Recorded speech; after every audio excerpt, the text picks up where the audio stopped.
This week's Sedra is Sedra Mishpatim. Modern Hebrew has a wonderful phrase that I'm fond of and enjoy quoting when I can. It refers to an attitude people have towards their responsibilities. It divides into two categories: Rosh Gadol, literally a large head, and Rosh Katan, literally a small head.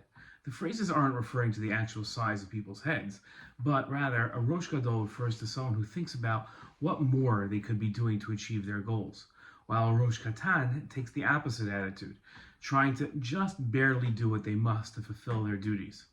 It is my contention that the details of many mitzvos demonstrate God's expectation that Jews take a Rosh Gadol attitude towards mitzvah observance. In our Torah portion, God stated, "These are the rules that you shall set before them. When you acquire a Jewish slave, that person shall serve 6 years and shall go free in the 7th year, without payment. If a male slave came single, he shall leave single. If he had a wife, his wife shall leave with him." Now, in his commentary to these verses, Rashi explained that the Torah intimates that he who acquires a Jewish servant is bound to provide his wife and children also with food. Ramban made an interesting point on the responsibilities of the slave owner to provide for his slaves' wives and children. Ramban wrote, "Now, even though the children are not mentioned in the verse, but only his wife, the rabbis have included the children together with the wife in this duty of the master on the basis of what is written further on. Then he shall go out from there, he and his children with him." I am not clear on this law as to whether the earnings of the woman and the children belong to the master during the time he is supporting them.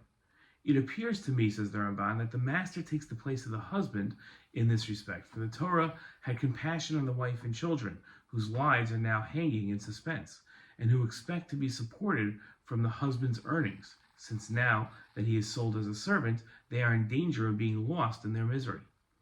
Ramban made the point that when it comes to taking care of his slave, the owner must think with a Rosh Gadol, and not think in a limited way about what he must do for his slave, but rather must think about what he can do for his slave.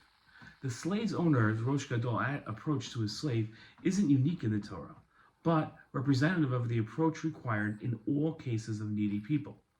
As the Ramban wrote, we are commanded to walk in the intermediate paths, meaning a middle ground between extremes of character traits. And they are good and straight paths, as it states in the Torah, "And you shall walk in his ways."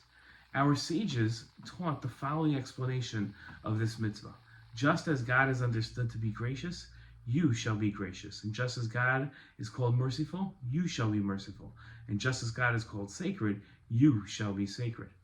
We are told that our attitude shouldn't be focused on what we must do, but what type of person we must become.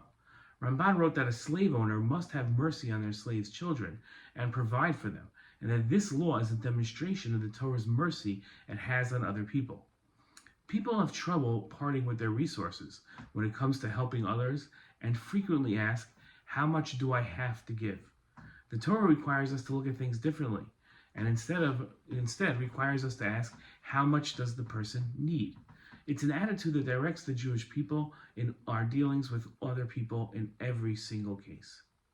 It's a Rosh Gadol attitude. What an important message. Shabbat Shalom.